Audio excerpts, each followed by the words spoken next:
दोस्तों, मेरी आपकी सबकी कहानी में आपका स्वागत है। आज मैं आपके सामने पेश कर रहा हूं एक छोटे से गांव में रहने वाले छोटे से बच्चे की कहानी। हिंदुस्तान के एक ऐसे ही गांव में छोटा सा स्कूल हुआ करता था। बारिश का मौसम था और स्कूल के अंदर क्लास चल रही थी। बच्चे बारिश को देखकर खुश हो रहे थे। तभी टीचर ने सभी बच्चों से एक सवाल पूछा कि अगर सभी को 100 रुपए दिए जाएं तो तुम सब क्या करोगे, उससे क्या खरीदोगे।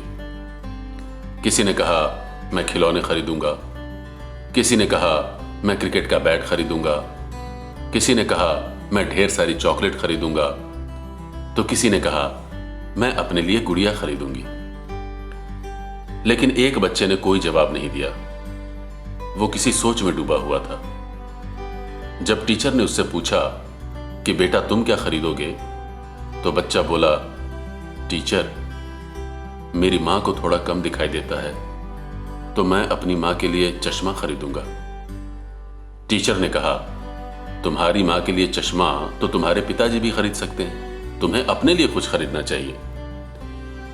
बेटे ने टीचर की तरफ देखते हुए कहा, मेरे पापा अब इस दुनिया में नहीं रहे, उन्हें गए हुए 3 साल बीत चुके हैं। मेरी जिम्मेदारी मां के ही ऊपर है और अब उनकी आंखों की रोशनी कम होती जा रही है।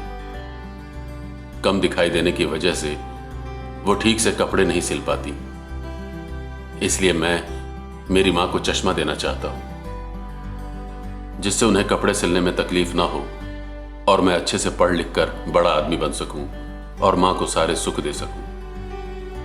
टीचर ने कहा, बेटा तेरी ये सोच ही तेरी असली कमाई है। जैसा मैंने कहा था, ये ले 100 रुपए। लेकिन बेटा 100 रुपए में आंखों का चश्मा नहीं आएगा, इसलिए ये 500 रुपए अलग से दे रहा हूं उधार। जब कमाओ तो लौटा देना। मेरी दिल से दुआ है तू इतना बड़ा आदमी बने कि तेरे सर पर हाथ फेरने के लिए मेरे हाथों की लंबाई कम पड़ जाए और तुझे देखकर तेरी मां की आंखों में रोशनी की ऐसी चमक आए कि सितारे भी शर्मा जाएं। समय गुजरता गया, दिन महीने साल बीतते गए। फिर से बाहर बारिश का मौसम था। स्कूल में उसी तरह बच्चे बारिश का नजारा ले रहे थे। तभी अचानक स्कूल के आगे जिला कलेक्टर की बत्ती वाली गाड़ी आकर रुकी। सभी घबरा गए कि साहब बिना कोई सूचना दिए क्यों आ गए, कोई गड़बड़ तो नहीं।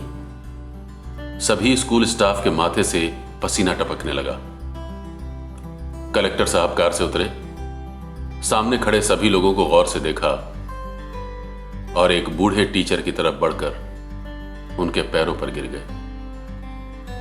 टीचर को समझ में नहीं आया कि यह क्या हो रहा है। कलेक्टर ने टीचर की आंखों में देखकर कहा,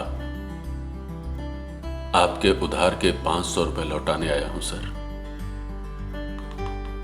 पूरे स्कूल का स्टाफ स्तब्ध होकर देख रहा था। टीचर ने उसे गौर से देखा और पहचानते ही बाहों में भर लिया। टीचर की आंखों से आंसुओं की धारा बह निकली और कलेक्टर साहब भी अपने आंसुओं को नहीं रोक पा रहे थे। स्टाफ के सभी लोगों की आंखें नम थीं।